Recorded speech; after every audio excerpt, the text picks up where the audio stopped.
گزشتہ روز میں نے پول کرایا کہ کیا کسی رشتہ دار دوست سے اس کے ذرائع آمدنی پوچھے جا سکتے ہیں یا نہیں. کسی نے کہا غیر اخلاقی ہے، مشہور بھی یہی ہے، اور خواہ سوء ظن ہو جاتا ہے تو نہیں پوچھنا چاہیے، لوگ مائنڈ کر سکتے ہیں. کسی نے پرائیویسی کے خلاف قرار دیا کہ یہ دوسروں کی زندگی میں انٹرفیئر کرنا دخل اندازی ہے تو نہیں ہونا چاہیے، یہ سوال ہی غلط ہے. کسی نے کہا کہ ذمہ داران کے حق میں، یعنی جو حکومتی یا ادارہ جاتی ہیں ان کے حق میں تو جائز ہے، پوچھ سکتے ہیں، لیکن عام عوام نہ پوچھے، جائز نہیں. اور کسی نے کہا کہ تجربے کے لیے، کچھ کرنے کے لیے تو پوچھ سکتے ہیں، چسکے کے لیے نہیں. جزاکم اللہ، آپ سب نے بہت اچھا ڈیبیٹ میں پارٹیسپیٹ کیا اور بہت کچھ سمجھ آیا، کیونکہ عام طور پر یہی بات مشہور ہے. اب میں جس حقیقت سے پردہ اٹھا رہی ہوں یہ بہت ہی حیران کن ہے. کچھ لوگوں کے بارے میں مشاہدہ ہوا کہ اچانک زیرو سے ہیرو بن گئے اور ریل پیل، گاڑیاں، گھر، سب کچھ بدل گیا. یہ سب اتنا اچانک ہوا تو لوگوں میں چہ مگویاں شروع ہو گئیں اور میرے پاس باتیں آنے لگیں کہ اس کو دیکھیں، مختلف باتیں.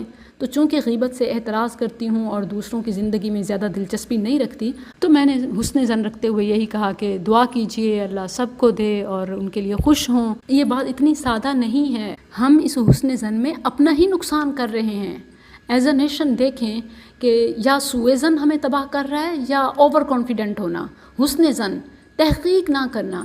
جب اچانک اتنا سب ہو رہا ہے تو ظاہر ہے کہ آؤٹ آف وے ہو رہا ہے، تو ضرور تحقیقات ہونی چاہیے، نظر رکھنی چاہیے، سوال ہونا چاہیے. ہاں، ڈائریکٹ کے بجائے آپ اس کو ذرا مختلف انداز سے کر سکتے ہیں، مگر حقیقت سے آنکھیں بند نہ کریں، اسے اگنور نہ کریں. اور ظاہر ہے کہ اگر ارد گرد کے لوگ ہی اس کو اگنور کر دیں اور حسن ظن کے نام پر خاموش ہو جائیں تو پھر کرمنلز کو پکڑے گا کون؟ اب حقیقت سامنے آئی ہے کہ وہ آئس ڈیلنگ میں ملوث ہیں، اور یہ کام اتنی خاموشی اور چپکے سے ہوتا ہے کہ ایک علاقے سے آتی ہے اور یہ آگے پہنچا دیتے ہیں. اس دوران میں ان کے وارے نیارے ہو جاتے ہیں. یاد رکھیں کہ اللہ کا جو اصول ہے وہ ایک محنت کے ساتھ ساتھ سلولی ترقی کرنا ہے، اور یہ جو out of way instant shortcut میں یہ سب ہوتا ہے تو دال میں کالا ضرور ہو سکتا ہے. اس پر نظر رکھنی چاہیے، ہمیں اپنے ارد گرد دیکھنا چاہیے، کہیں ایسا نہ ہو کہ ہمارے بچے اس سب کا نشانہ بن جائیں، شکار ہو جائیں. یہ بڑی الارمنگ چیز ہے. ہم اخلاقیات کے نام پر ایون اپنے حصے کی ذمہ داری بھی ادا نہیں کر رہے. اب باہر والے کوئی آ کر پکڑنے سے تو رہے، ہمیں ہی اپنے ارد گرد پر نظر رکھنی ہوگی. محکموں اور اداروں پر چھوڑ دینا اور ایسی چیزوں کو رپورٹ تک نہ کرنا، بے نقاب کرنے میں اپنا حصہ ادا نہ کرنا، یہ اپنے ہی پاؤں پر کلہاڑی مارنا ہے. یہ کسی اور کا مسئلہ نہیں ہے، یہ ہمارا مسئلہ ہے، ہمارے گھر کا مسئلہ ہے.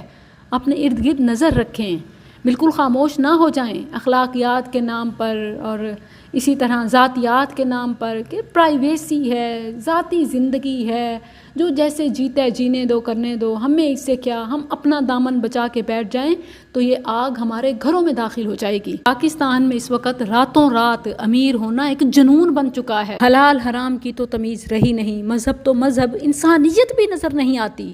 بس ذاتی گھر، گاڑی، پیسہ سب بنانا ہے، لیوش لائف سٹائل جینا ہے. تو حیران ہوں کہ ان بڑے بڑے آئس ڈیلرز کا، منشیات فروشوں کا، اس فیلڈ کے سرغنوں کا سر کیوں نہیں کچلا جاتا.